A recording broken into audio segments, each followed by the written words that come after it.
Thank you, sir. Court calls case People versus Carl Tinsley. People. Is that what Johnson was here on? Yes. Is that, you gotta watch, Ellen, did you see him sitting over there in the corner? He was hiding. He comes in here and hides. Go ahead. Good morning. Okay, we got 3 defendants with horrible attitudes. This one was sent to me by KDM and also Brecken. And then the other 2 were ones that Alyssa really wanted me to play. They're a couple days old, but I don't know if anybody's seen them. So let's get it going. I asked the question, which defendant is worse? You'll have to see. It's a close race.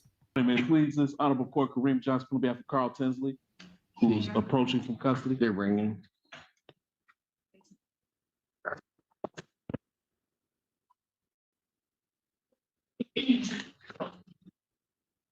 Your name, sir? Carl Tinsley. Thank you. Yeah, just stepped over. Yeah, there you go. All right. Okay, what are we doing? Your Honor, we ask this matter be set for jury trial. All right. Jury final settlement conference, June 6, 2025, 9 a.m.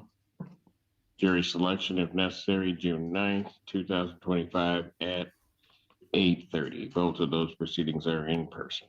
Your Honor, I'm sorry. I'd like to speak. Oh, okay, hold on. Yeah, counsel first. I have jury selection Lawrence Buckner in the Ypsilanti District Court on June 9th. Jury selection Yes, Your Honor. before Judge Barr. Yes, Your Honor. It'll be here. Okay. We all select on the same day. All right. So. Your Honor, if I may. So Mr. Johnson and I had a fundamental difference in strategy. There's no point in us moving forward together on this case. Mr. Johnson is representing me in circuit court. I've submitted a motion to have Mr. Johnson remove his counsel in that case. Why? Excuse me? What? Why? Because Mr. Johnson is totally uninterested in this case, in that case, in this case as well. Mr. Tinsley, you've been before me before, and I'm just going to tell you this. Okay. I haven't known Mr. Johnson necessarily all that long, Okay. but I'm going to tell you for maybe about the past year plus that he's been appearing before this court, there has not been a client that he has walked into this court where he has not been interested in their case and zealously representing his defendant. So I don't believe you. You coming before telling me that about this attorney? I don't believe it for 1 minute. Not 1 minute. I think because you've been before is that you're probably not listening to him. He is advising you. I can guarantee he's protecting every right you have. And you'd be absolutely to the wrong. fullest. I have not seen, this gentleman has told me he's going to show up to see me countless times at the county jail. He has not. I've been waiting over 2 years for discovery in another case at all. This gentleman doesn't answer his phone. You're making these assertions without having personal experience. I'm done. I'm done. If you want to file a tool for defense. If you want to file, Mr. Tinsley, you're done. You're done. You are done. Yeah, I think I need to respond to the 2-year comment. Mr. Tinsley does have a matter that's been pending for 2 years. I'm the 4th attorney on that matter. I know. I have only been representing him since April. When I go to speak to him, he doesn't want to talk about what I want to talk about, Giannis. So I just want to clear that up for the record. And Mr. Johnson, I meant my words sincerely. I've dealt with Mr. Tinsley before. It's the game he plays. So I'm done. All right. You're still on this case, regrettably, but you're still on it. All right. Take care, sir. Court calls the case People versus Otis Elliott.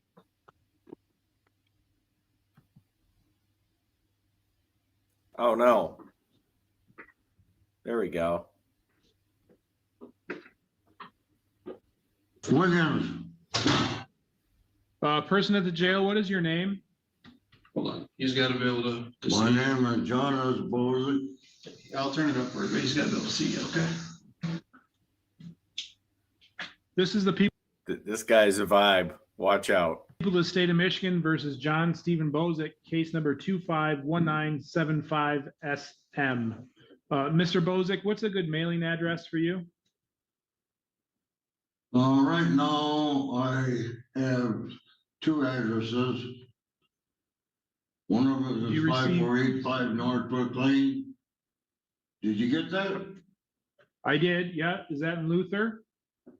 Yes, sir. And you receive mail at that address? I received mail at that address. My neighbor picks up the mail Okay, because And you- I've had 3 strokes in the last 10 years. I had a heart attack in the last 3 weeks. And the property is on a Pine River with frontage, but it needs a new well, 10 grand, 4-inch well. It So, needs to be Mr. Bozick- upgraded to 100 amps or 200 amps. you said you had two addresses. What's your other address? It So is a which, temporary address. okay, so if we were to mail you Appreciate it. something, where would you want it mailed Appreciate to? that you let me talk, because I will give you the answer. Well, I would before- appreciate it if you let me talk and answer my question. So if I'm going to send you a letter, where do I send it to? You can send it to either Okay, or both. okay. Now, did you have the opportunity to meet with somebody from the public defender's office today? I sure did. All right. Do you have a telephone number? I have 2 numbers. One is a cell phone number that doesn't work all the time because they're a dead zone, don't reach the tower. That Okay, means what's when that? I'm awake in the cabin, you're interrupt me again. I have a cell phone number that I can use away from the cabin. And that number is 231-729-3670. Seriously, how dare this judge keep interrupting him? And if we were to I finally contact have you, a is that the, plan. now you're interrupting me. If we were to contact you, is that the number we'd contact you at? It depends if I'm near the cabin or away from the cabin. Okay, then what's your other telephone number? The other telephone number is, I found a Depends where I am, Judge.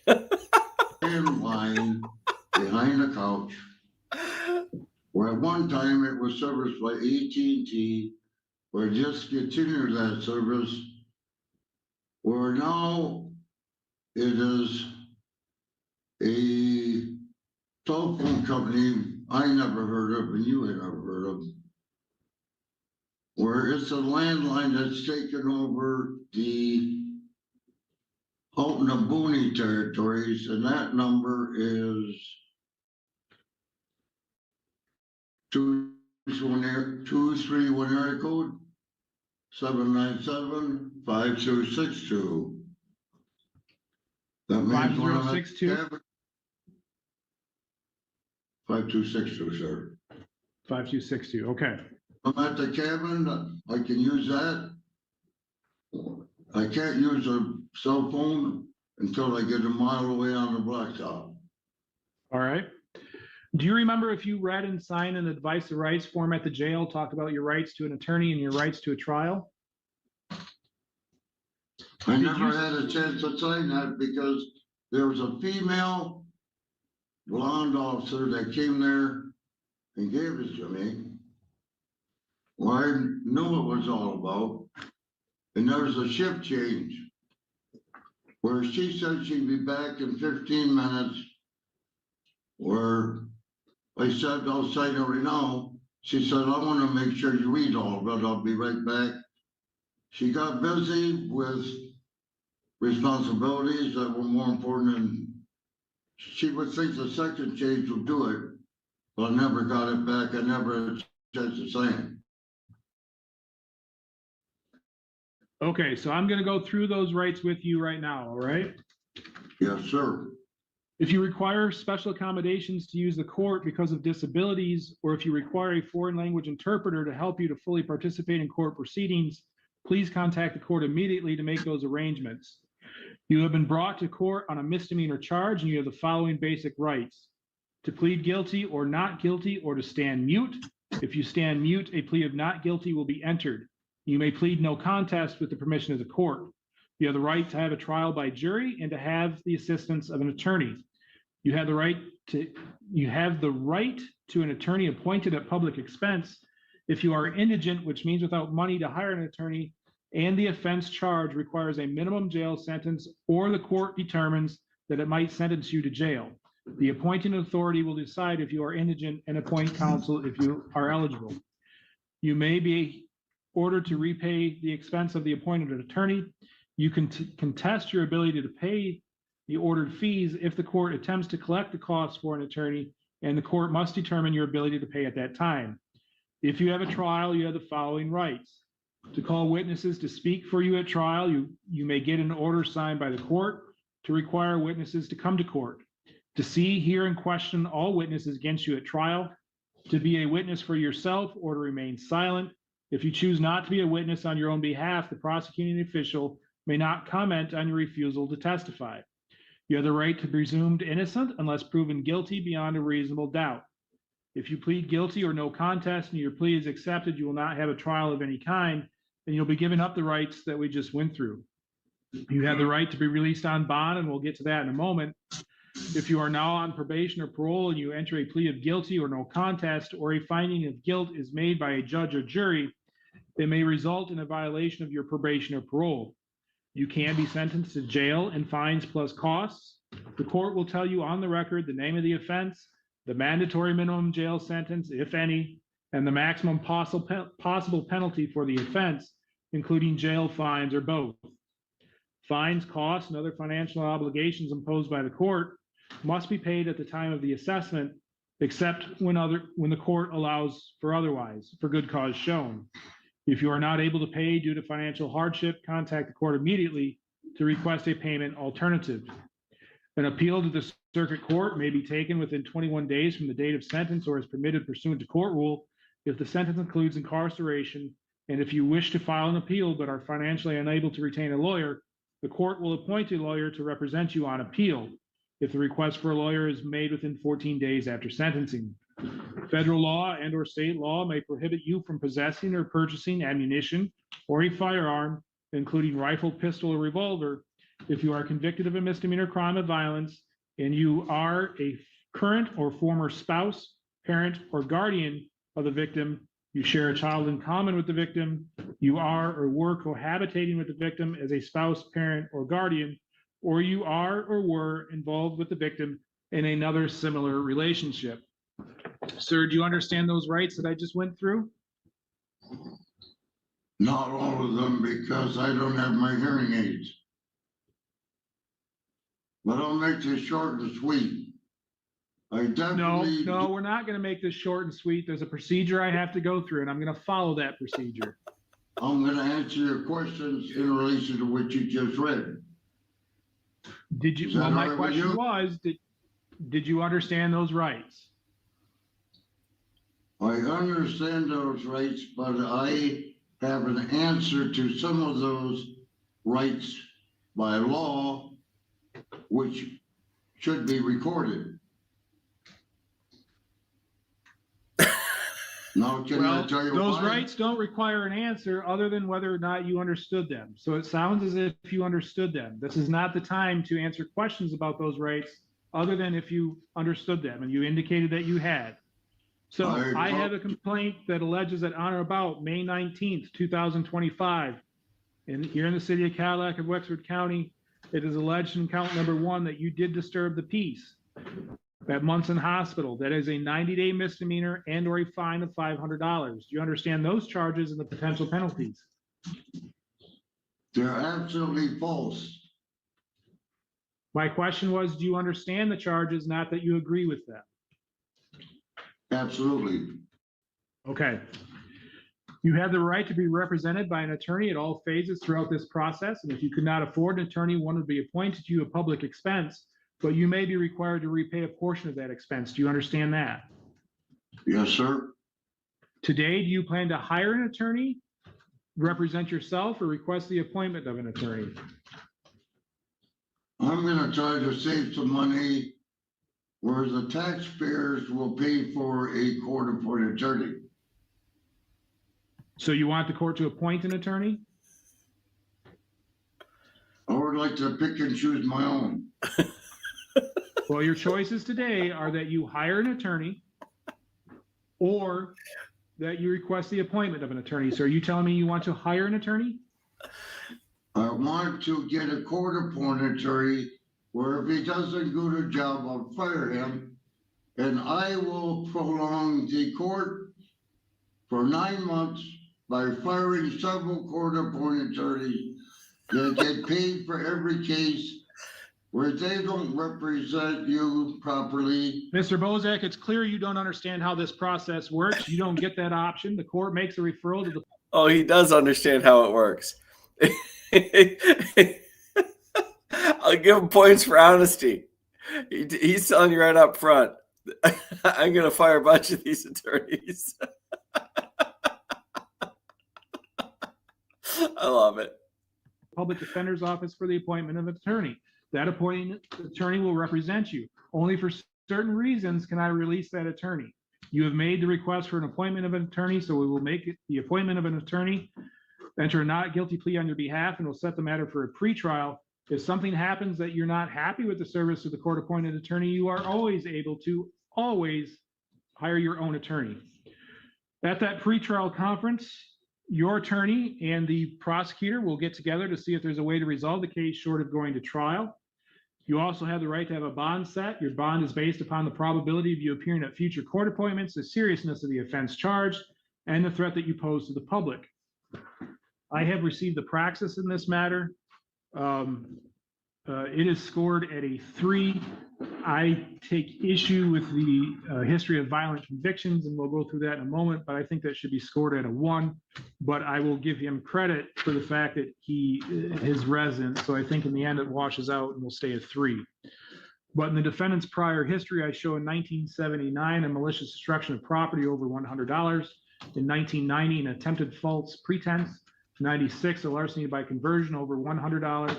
98, an aggravated domestic and an OWI. I'm sorry, 98, an aggravated domestic, 98, a domestic.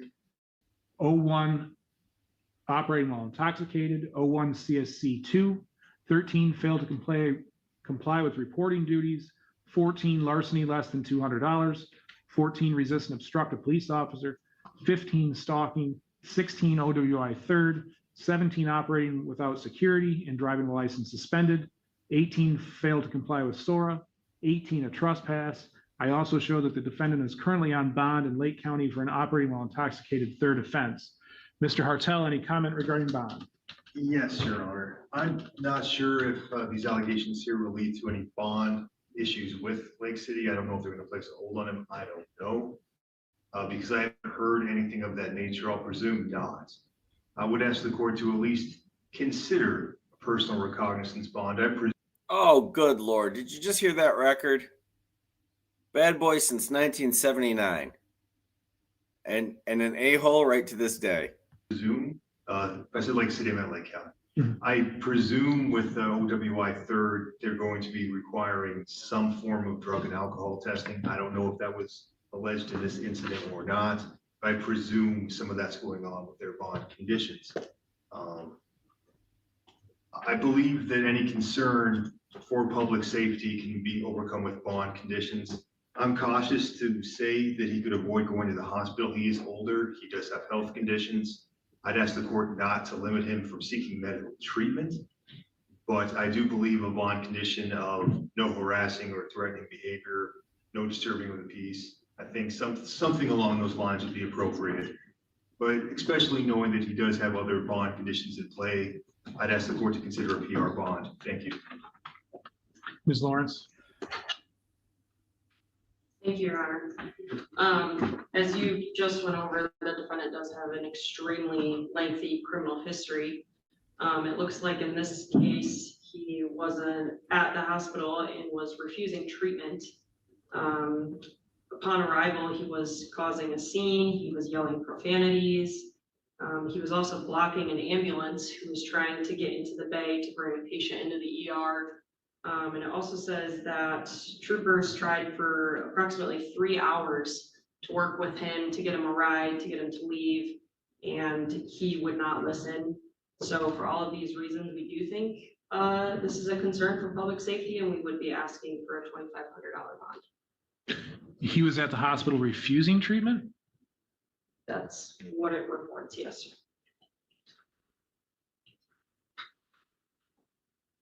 He was, They're all false.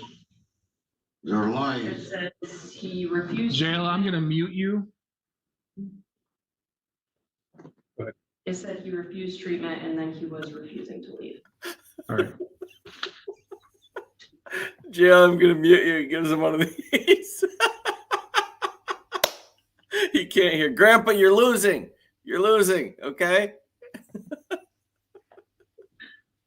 Mr. Bozak, I'm going to impose the following bond conditions on you. I'm going to order that you appear as ordered, keep your contact information current with the court and your attorney, and to commit no new crimes. I'm also going to order that you not have contact with the Munson Hospital here in Cadillac.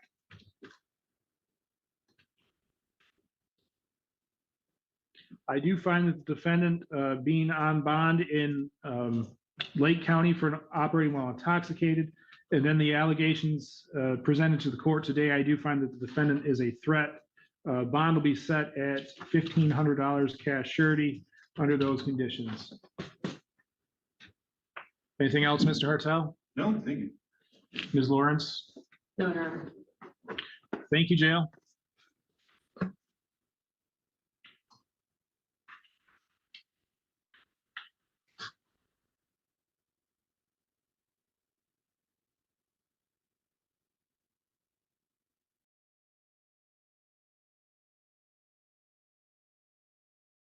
And hello and good afternoon.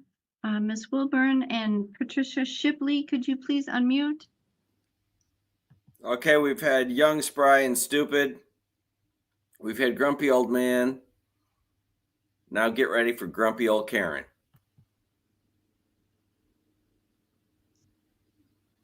Also Alyssa's fault, by the way. Your Honor, it looks like Mr. Davis is going to help her Oh, out. very good, thank you. Oh, okay.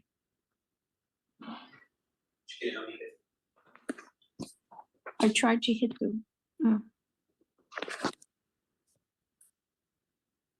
There we go. All righty, thank you. Okay, thank you so much. I'm calling the case, the matter of Timberlake versus Patricia Shipley. This is case number 2500419 LT. And I mean, you can see it coming with the hat. we are set today for a first hearing. May I have appearances, please, for the record? Good afternoon, Your Honor. Jen Wilburn, P83143 for the plaintiff. Thank you, Ms. Wilburn, and hello, good afternoon, Ms. Shipley. What do you want me to say? First I just want to say good afternoon. And then I also want you to confirm, please, if you can hear and see me and Ms. Wilburn. Well, which one's Roburn? Ms. Wilburn is the attorney for the landlord. Okay. Is she the one with the shorter hair or the longer hair? She has shorter hair. Shorter hair, okay. Yes, I can hear both of you. Yeah. Okay, very good. Ms. Shipley, I can hear and see you, which is important.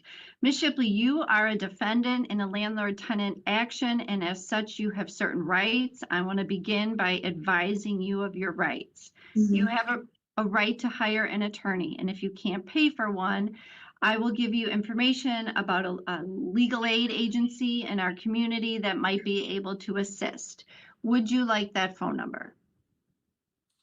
No, just in case I decide I'm going to do something. Right now I'm not, but go ahead. Okay. Do you have a pen and paper? Are you ready? I do. Okay, it's 517 855 2044. Okay, and who is this? That they're called legal services of South Central Michigan. And I can repeat that. Legal Services of South Central Michigan. Got it. Thank you. Very good. And I also want you to know you have a right to have this case heard in the proper court. That would mean that some or part of the property at issue is located in the city of East Lansing. You have a right to demand a jury trial. If you wish to have a jury trial, you need to tell me now or within 5 days and pay the jury fee. You Okay, well, also- if I'm notifying you, how do I notify you? Via the court telephone or what? Well, you could tell me right now that, Judge, I want a jury trial. No, I haven't made up my mind yet. Okay, well, then you have 5 days to do so. And yes, if you do want to have a jury trial, you would there's a form that you can complete called a jury demand, and you would complete that form. And like I said, there's a $50 fee that accompanies a jury demand. Okay, and where can you find the form? Is it in the courts or? You can absolutely come to the court and get that form. All right, thanks. You're welcome. I also would like you to know that it's possible you could reach an agreement with your landlord that could result in this case being dismissed. And that's called a conditional dismissal. I'm assuming that would entail a difference of opinion on monies, right? That would be there's an agreement, a resolution about the money and maybe anything else in dispute, but there's an agreement and the parties agree to that. And then if the terms of that agreement are met, the case could be dismissed. Well, they don't let you know the monies right now. They do that after you move out. And I'm not getting into the specifics of your case. I just want you to know, and I'm obliged to do this, that is an option for a person in your position. Okay, so I can appeal after the fact? Well, I haven't talked about appeal yet, but we'll talk about that. And yes, you will, no matter what happens, you will always, at the end of a case such as this, you have a right to appeal. Okay, thank you. You're welcome. Ms. Wilburn, I think that you and Ms. Shipley met for some time in a breakout room. Do you have any updates for the court? Yes, Your Honor. I believe we have an agreement whereby this is a termination of tenancy whereby Ms. Shipley will vacate by May 29th. I did, since she is in the office, send that over to her so that she had the document that we were referencing before her. What that would indicate is paragraph 1 would be checked, whereby the plaintiff has a right to recover possession. Paragraph 4B, which would state the plaintiff can apply for an order evicting the defendant if the defendant does not move out on or before May 29th. Paragraph 5, which would indicate the defendant may be liable for money damages after moving if additional rent is owed or if there is damage to the property. Paragraph 7, which would indicate there is no money judgment at this time. I also checked box MCR 4.201J as I did go over those rights with Ms. Shipley. And I believe that was our agreement. And like I said, she does have that before her. Okay. And so this is a consent judgment, correct? It would be, yes. Okay. Ms. Shipley, did you hear everything that Ms. Wilburn just told me? Yes. Okay. And is what she told me accurate? I'm assuming, yeah. Well, I'm not assuming. You told me you heard. And so I need to know if what she told me is true and accurate. Did you have a discussion with her where you agreed to those terms? Okay, this is what I realize I agreed to. That I'm going to move out on or before the 29th, the end of the day on the 29th, May 29th. That's what I agreed to. Okay. Were you provided a document at the top? It says judgment landlord tenant. Yes, I have it right here. Okay, we're gonna go through that very carefully line by line, and Ms. Wilburn will help me again for the terms. But for the record, you have that document in your hand, correct? Yes. And is it completed? Is it filled in? Some of the terms in it, some of the paragraphs? Yes. Okay, Some. so very good. So Ms. Wilburn, let's go through that. Does it have your name as defendant, Ms. Shipley? At Yeah, the top? Okay, it has Wilburn down at the bottom. Approved. perfect. So that's plaintiff's attorney, and then it has your name as defendant. And then you see where it says the court finds, Let's see. right under your name. Where are you talking about now? So look at your name at the top in the box that says defendant.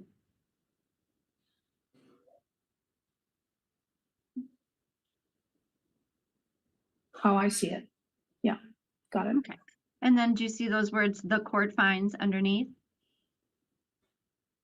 Judge, it may say the court determines. Yeah, it says it is ordered. Okay. So Ms. Wilburn, are you using the DC 105? Yes, Your Honor. And so under there should be a box that, the court finds. I thought you were reading the court determines a valid waiver. I Okay. apologize. Oh, no, that's fine. I just want to make sure that the right box is checked and it says consent. That is what would be filled in, yes. Okay, do you see that, Ms. Shipley? Yeah, it's up at the top, right? The court finds, and then hearing, default, or consent, and consent is a check. Okay, so, and that means that the parties are both agreeing to this. And that, then Ms. Wilburn, then we would go down to box We have 4, consent. is that correct? Finally. I had also checked the court determines a valid waiver of rights exists and the terms of the consent judgment are fair. Okay, perfect. Box 1 is also checked, which indicates the plaintiff has a right to recover possession of the property. Okay, so we're going to pause there. Do you see that, Ms. Shipley? Yeah, That box I see possession judgment, and then 1, the plaintiff has a right to recover possession of the property. Okay, and that box is checked, correct? Yes. And Don't worry, Leslie, it gets worse. so do you agree that the plaintiff, the landlord, has the right to recover the property? Yes. Okay. But there's something up above that that's checked. It says the court determines a valid waiver of rights Okay. exists and the Sure. terms of the consent judgment are fair. Okay, let's go through that. So, what we're doing will help me make that determination, but what I need to know, Ms. Shipley, is that you understand everything on this document. And if you do, you want to do it, you want to enter into this agreement because you are giving up the rights we talked about, like the right to a lawyer and the right to a trial, Right. and that you believe that the terms are fair. So that's why I'm going through the terms very carefully with you. And then I'd like to come back to that box and I'll tell you whether I make that determination or not. Okay, well, it says the court determines a valid waiver of rights exist and the terms of the consent judgment are fair. Okay. Well, I think that's only partially true. Well, first of all, that's for me to decide. Oh. I'm the court. I'm the Sorry. court. And so what we're doing is what I need to do to make sure that that box can be checked. So let's just put a little bracket around that and we'll come back to it, okay? Okay. So we did 1. Thank you, Ms. Wilburn. Can you continue, please? Yes, Your Honor. 4B. Oh yeah, let's put a pin in that and circle back. So now we're going down to paragraph 4. Do you see that, Ms. Shipley? I do. 4B, the plaintiff can apply for an order evicting the defendant. Yes, if the defendant does move out on or before the date, which is May 29th, 2025. Right. Is that the date you are agreeing to, Ms. Shipley? Well, I think that's the date that I have to because you've only got 10 days. The court only has 10 days. That yes, if I find by a hearing, Ms. Shipley, that the plaintiff has the right to recover the property, and I go through and I find all the things that I need to find under the law, Right. then you're right. Then you would have 10 days from today, which would put you at May 29th. Right. But that's not what we're doing. You're agreeing to that. Yes, Okay, I am, because I hate it here. okay, So I was gonna move out before any of this stuff came up. okay. And we're not getting into the facts. I just want to Right. make sure you understand what you're signing and agreeing to. So Right. 4B, thank you, Ms. Wilburn. And then the next box checked is Box 5. Fantastic. Then why are we here? Go already. box 5, that the defendant may be liable for money damages after moving if additional rent is owed or if there is damage to the property. Okay, say that again. Now, the defendant may be liable for money damages. That's where you are? Yes. Okay. Any questions about paragraph 5? No, but I am concerned. I don't want to be overcharged, right? Okay. This apartment was not in great condition. And in other words, there are things that were fundamentally not, Yeah, straight to the ghetto defense every time, every single time. The apartment was bad. Okay, then leave. would say appropriate. Okay. Ready. So what number 5, paragraph 5 tells you is, again, you may be liable. So that's a may. I don't know the circumstances, and the agreement isn't clear on the circumstances because it's Right. some future event if additional rent is owed or if there is damage. And you're Okay. getting notice in paragraph 5 that that is a possibility. Do you understand that? And are you agreeing to that, Ms. Shipley? I understand that, but it depends on, how wildly these people charge. I have no idea. I Okay. don't want to be charged for stuff that I didn't do. Right? Nobody does. Yes. And so again, what this is telling you is for additional rent, which I would imagine there are lease provisions that cover rent. And if there's damage to the property, which if there is, that would need to be documented and proven. Right. Anything else on that, Ms. Wilburn?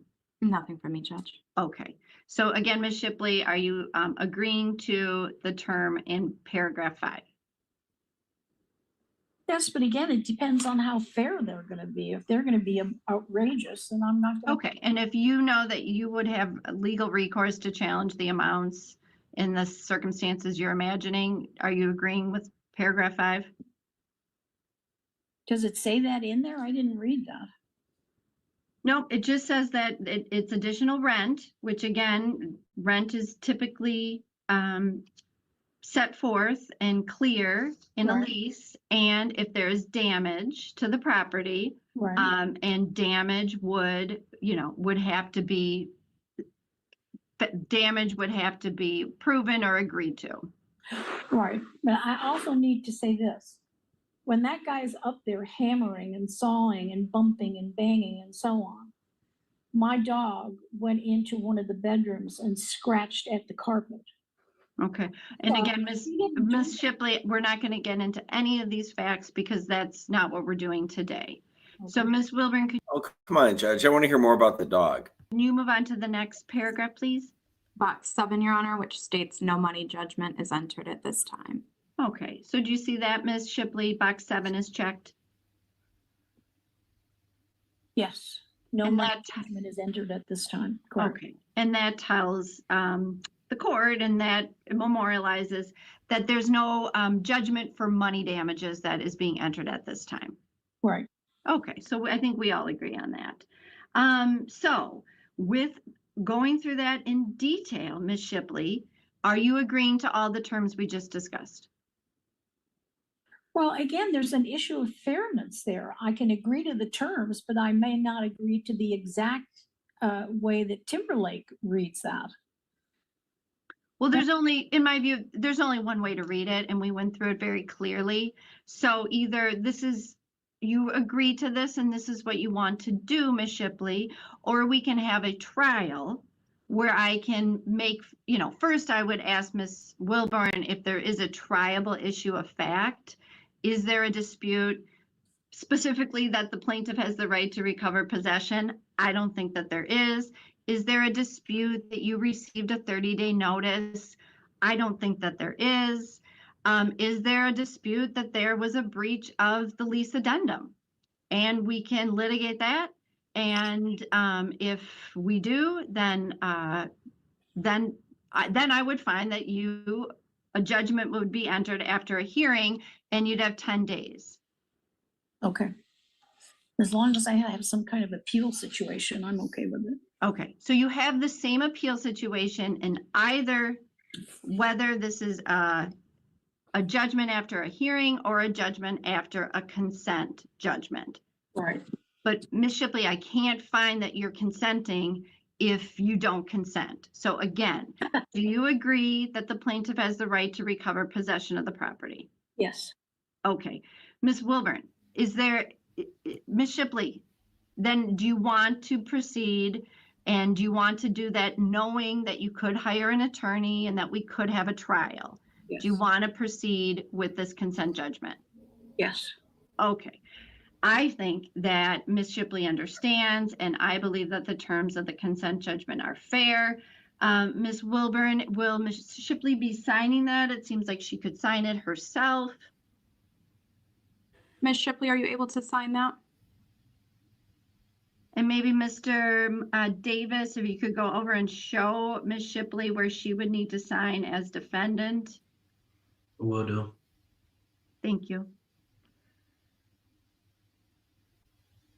And then obviously, Ms. Wilburn, you will sign as plaintiff and you will submit to the court, correct?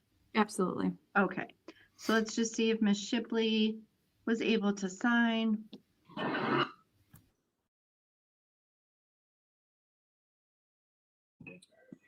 What's this? That's for certificate of mailing, but right here, where defendant is, that's where you want to sign it. Sign-in date today is May the 19th.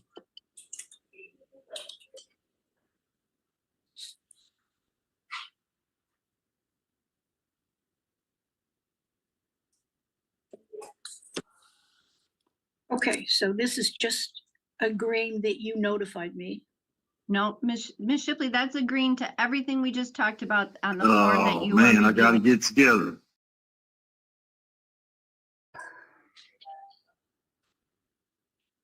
I don't care anymore, quite frankly. I'd be happy to get the hell out of here. You want to sign right next to that?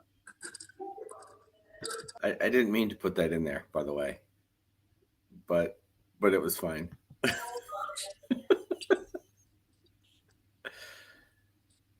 Why are you in such a rush to get rid of me? Ms. Shipley, we're in a court proceeding, so side conversations are not permitted. I should Well, be I didn't looking know at that. you. I can't see you right now.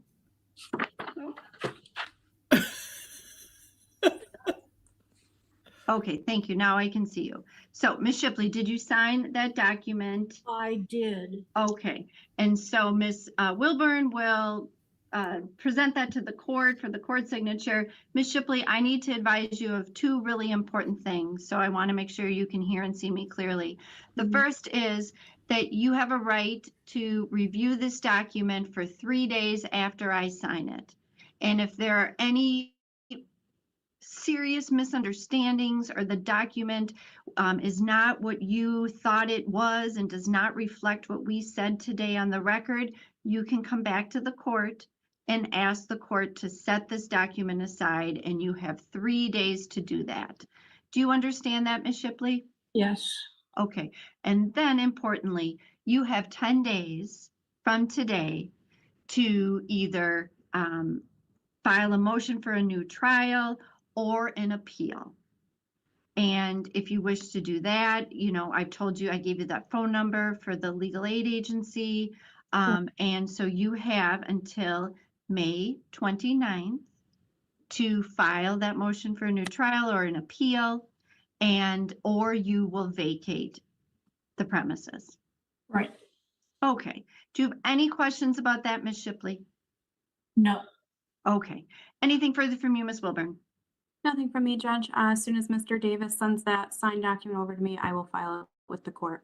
Okay, thank you very much. Good luck to you, Ms. Shipley. That's all for this case. Well, how do I get a copy? Oh, okay, Ms. Shipley. So the signed, Ms. Wilburn, you will provide a copy of the judgment that you submit to the court to Ms. Shipley today, correct? As soon as Malik scans it, she can take that copy with her. Perfect. So you'll have that copy today, Ms. Shipley. And then when I sign it, it will be mailed to you. Oh, so I won't get a copy until after. Way You're gonna after. get a copy, Ms. Shipley, you'll get a copy today. Mr. Davis is gonna give you a copy, the same copy that'll be sent to the court. Okay. And then after I sign it, the court will send out a copy to you at the address that we have for you on file, which is the apartment on South Shore Drive.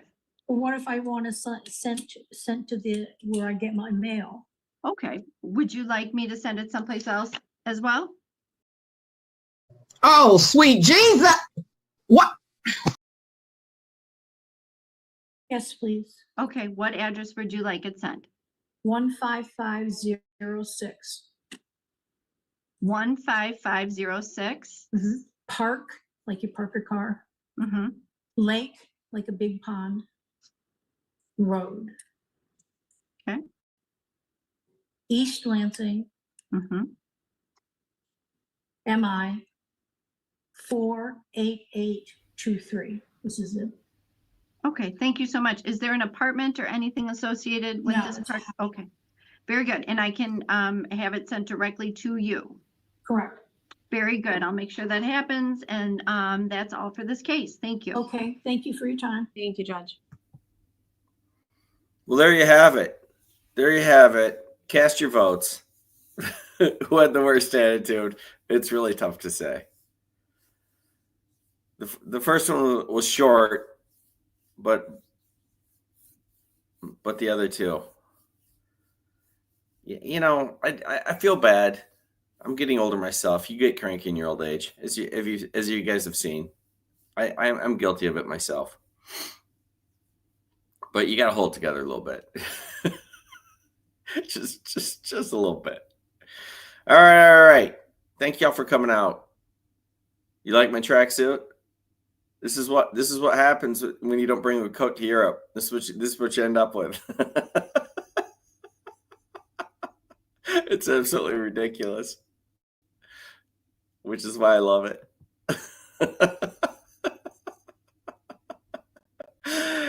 I think both.